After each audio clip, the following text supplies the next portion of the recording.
Start में हम एक बेक नाम की लेडी को देखते हैं जिसे देखकर हमें पता चलता है कि ये बहुत ही ज्यादा डिप्रेस्ड है। और यहाँ पर हम बेथ को देखते हैं, वो सारी रात ड्रिंक करती है और अपनी शादी की वीडियोस देखने के बाद सोने चली जाती है। और जब वो सोने जाती है तो वो अपने हस्बैंड को याद करती है और ये विश करती है कि काश वो इसके साथ होता। तभी मेन डोर को कोई नॉक करता है और यहीं पर ये एक मिरर में रिफ्लेक्शन को देखती है, लेकिन यहाँ पर कोई भी नहीं था। इसके बाद हमें नेक्स्ट सीन में दिखाया जाता है कि बेथ के जब आंख खुलती है तो वो देखती है शायद वो कोई ड्रीम देख रही थी। और अब हमें दिखाया जाता है कि बेथ एक प्रोफेशनल टीचर है। वो रेडी होकर अपने स्कूल आती है क्योंकि आज पेरेंट्स टीचर मीटिंग थी। अब उसके पास एक लेडी आती है जो कि उसके स्टूडेंट की मदर थी। वो बेथ से पूछती है कि उसके बेटे को उसने सीक्रेट क्यों दिया, तो बेथ उसको बताती है क्योंकि उसने असाइनमेंट को सबमिट नहीं किया था, इसीलिए उसको सीक्रेट मिला है। तभी वो लेडी कहती है कि मेरा बेटा असाइनमेंट्स लेकर आया था लेकिन आप यहाँ पर मौजूद नहीं थी। तभी बेथ उस लेडी से सॉरी बोलती है और उसके बेटे का बी ग्रेड कर देती है, लेकिन वो लेडी अपने बेटे का ए ग्रेड चाहती थी। फिर बेथ उसको बताती है कि लास्ट थर्सडे मेरे हस्बैंड ने सुसाइड कर ली थी। और अब ये सुनकर वो लेडी चुप हो जाती है। अब आगे हम देखते हैं कि बेथ अपने घर पर है और वो अपने हस्बैंड की डायरी को देख रही थी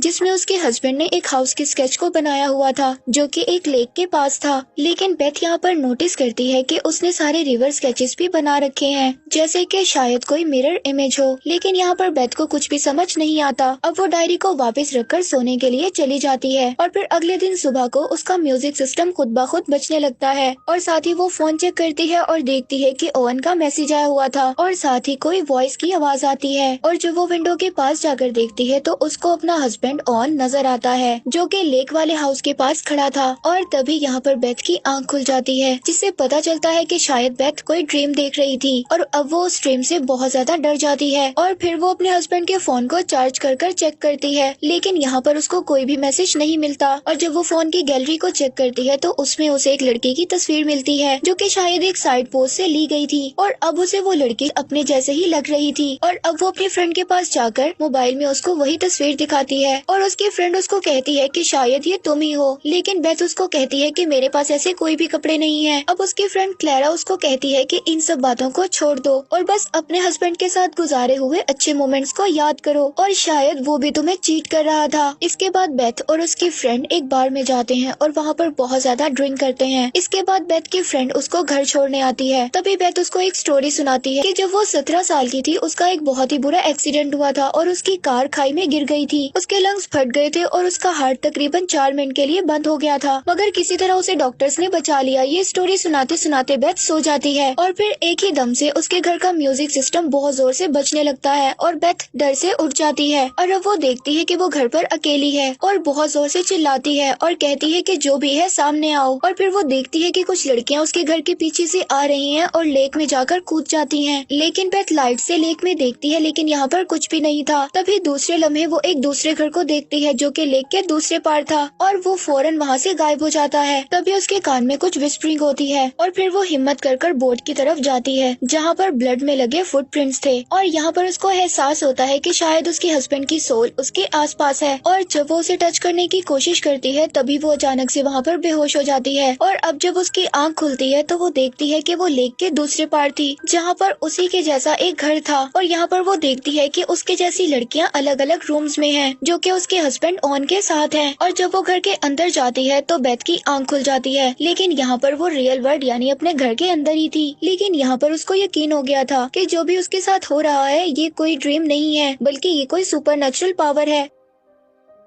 और फिर वो अपने हस्बैंड का फोन चेक करती है जिसमें उसे बहुत सारी लड़कियों की तस्वीरें मिलती हैं जो लड़कियां दिखने में उसी के जैसी थी। और फिर वो इन्वेस्टिगेशन करने के लिए लेक के दूसरी तरफ जाने लगती है। तभी उसका नेबर उसको फॉरेस्ट के पास मिलता है और उसको रोकता है कि फॉरेस्ट में वो अकेली ना जाए, लेकिन वो अपने नेबर की नहीं सुनती और वहाँ पर चली जाती है। अब बेथ को वहाँ पर फॉरेस्ट में एक घर नजर आता है जो कि बिल्कुल उसके घर जैसा ही था लेकिन बहुत ज्यादा खराब हालत में था। और अब जब वो घर के अंदर आती है तो वहाँ पर उसको एक डॉल मिलती है जिसके अंदर बहुत ज्यादा पिन्स थी। ये देखकर उसे ये बात तो कंफर्म हो गई थी कि शायद ये कोई काला जादू है। इसके बाद वो अपने नेबर के घर दोबारा जाती है और उससे पूछती है कि तुम मुझे क्यों रोक रहे थे, तुम शायद मेरे हस्बैंड के बारे में कुछ जानते हो, उसके गलत कामों के बारे में तुम्हें कोई इन्फॉर्मेशन है। अब उसका नेबर उसको बताता है कि उस घर में उसने उसके हस्बैंड के साथ एक लड़की को देखा था और उसको इसीलिए कुछ नहीं बताया था कि शायद उसकी लाइफ इस बात से खराब हो। अब बेथ वापस घर जाकर अपने हस्बैंड की चीजों को देखने लगती है। वहाँ पर उसे 2 बुक्स मिलती हैं हैं जो कि एक काले जादू की थी। और उस बुक को पढ़ने के बाद बेथ को कुछ भी समझ में नहीं आता। वो गुस्से में उस डॉल को नीचे फेंक देती है जो डॉल उसे फॉरेस्ट वाले घर से मिली थी। लेकिन वो डॉल गिरने के बावजूद दोबारा सीधी खड़ी हो जाती है और फिर अचानक से बेथ को अपने ऊपर वाले फ्लोर से कुछ आवाजें आने लगती हैं। वो जब जाकर देखती है तो वहाँ पर उसे एक आदमी की सोल नजर आती है। जब वो उसे देखती है तो वो अपना सर उसकी तरफ घुमा लेता है, जिसे देखकर वो बहुत ज्यादा डर जाती है। और फिर अगले दिन बेथ बुक स्टोर पर जाती है जहाँ से ये बुक्स खरीदी गई थी। और बुक स्टोर में इसे वही लड़की नजर आती है जिसकी पिक्चर इसने अपने हस्बैंड के मोबाइल में देखी थी। और फिर वो उस लेडी से अपने हस्बैंड के बारे में पूछती है, जिसे सुनकर वो थोड़ी सी शॉक्ड हो जाती है। वो लेडी उसको बताती है कि शायद वो उसके हस्बैंड को जानती थी, लेकिन उनका आपस में कोई भी ऐसा रिलेशन नहीं था। इसके बाद बेथ अब अपनी फ्रेंड के पास जाती है और उसको सब चीजों के बारे में बताती है जो उसके साथ कुछ दिनों से हो रहा था। और उसकी फ्रेंड ये सब सुनने के बाद कहती है कि तुम अपने हस्बैंड ओवन के बारे में सोचना छोड़ दो, क्योंकि अब वो मर चुका है। और फिर जब रात को बेथ दोबारा अपने घर वापस आ जाती है तो वही लेडी उससे मिलने आती है जिसको उसने बुक स्टोर में देखा था। अब वो उसको बताती है कि वो उसके हस्बैंड को इतनी अच्छी तरह नहीं जानती, वो बस आपस में अच्छे फ्रेंड्स थे। और वो लेडी उसको बताती है कि तुम्हारा हस्बैंड तुम्हें बहुत चाहता था। अब ये सारी बातें बताकर वो लेडी वहाँ से चली जाती है। इसके बाद बेथ बहुत ज्यादा ड्रिंक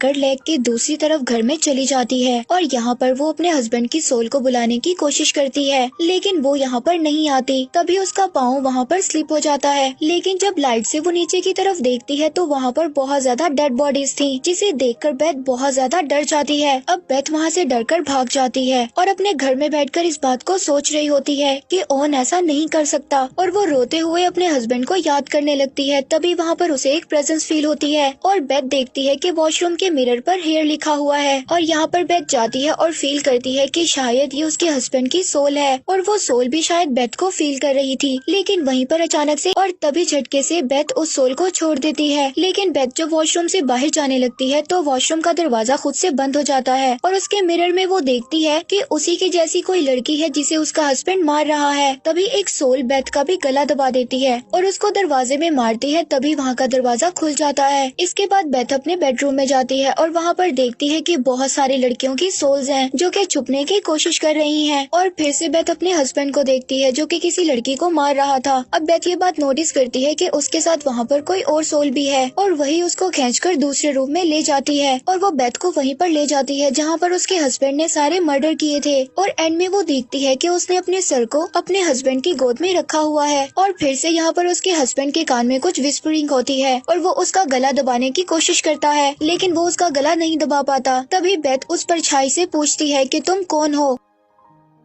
तभी परछाई उसको बोलती है कि आई एम नथिंग, मैं कोई भी नहीं हूँ। लास्ट टाइम तुमने मुझे तब फील किया था जब तुम्हारा एक्सीडेंट हुआ था, मगर उस टाइम तुम किसी तरह बच गई थी। और यहाँ पर हमें असल बात का पता चलता है, ये परछाई कोई और नहीं बल्कि डेथ है। और जब आखिरी टाइम में बेथ एक्सीडेंट के बाद जिंदा हो गई थी तभी से डेथ बेथ के पीछे पड़ी थी और वो उसको यहाँ से ले जाना चाहती थी, मगर बार बार उसका हस्बैंड उसको बचा लेता था। और उसके हस्बैंड ने ही डेथ को भड़काने के लिए एक मिरर हाउस बनाया था और वहीं पर वो बेथ जैसी लड़कियों को लाता था और डेथ की विस्परिंग के बाद वो उन लड़कियों को मार देता था। बेसिकली यहाँ पर जो डेथ है वो ओवन से ही बेथ को मरवाना चाहती थी। तो यहाँ पर बेथ का हस्बैंड डेथ को ही ट्रिक कर रहा था और आखिर में हम देखते हैं कि डेथ बेथ की सोल को बंदी बना लेता है, क्योंकि डेथ यहाँ पर बेथ को खुद नहीं मार सकती, उसको अपनी जान खुद ही लेनी होगी, तभी वो उसकी सोल को मार पाएगा। और अब बेथ की सोल इस वक्त डेथ और लाइफ के डायमेंशन में फंसी हुई थी और अब डेथ यहाँ पर उसके हस्बैंड की शक्ल में उसको बहुत ही ज्यादा बहलाने और फिसलाने का काम करती है कि बेथ को जिंदगी वर्थलेस लगे और वो अपने आप को यहाँ पर गोली मार ले और वो खुद से सुसाइड कर ले। लेकिन तभी वहाँ पर उसकी फ्रेंड आ जाती है और वो बेथ को चिल्ला चिल्ला कर जगाने की कोशिश करती है। दूसरी दुनिया में बेथ को अपनी फ्रेंड की आवाज सुनाई देती है। तभी वो होश में आ जाती है और देखती है कि सुबह हो चुकी है और वो बोट में गन लेकर बैठी हुई है। तभी उसकी फ्रेंड स्विमिंग करते हुए बोट के पास आती है और उसे किनारे तक लेकर आती है। और अब यहाँ पर हमें ये बात पता चलती है कि बेथ के हस्बैंड ने सुसाइड क्यों किया था और वो यहाँ पर समझ गया था कि डेथ उसकी वाइफ को मरवा ही देगी, इसीलिए वो इस बात से सुसाइड कर लेता है। इसीलिए उसने खुद को ही मार लिया क्योंकि वो अपनी वाइफ को नहीं मारना चाहता था। वो बेथ से बहुत ज्यादा प्यार करता था। और तभी वहाँ पर उसका नेबर भी आ जाता है और बेथ से पूछता है कि तुम्हें क्या हुआ है। तभी बेथ उसको कहती है कि मुझे कुछ नहीं पता कि मेरे साथ क्या हुआ है। और तभी वो यहाँ पर बोट के पास एक सोल की प्रेजेंस को फील करते हैं और यहीं पर मूवी एंड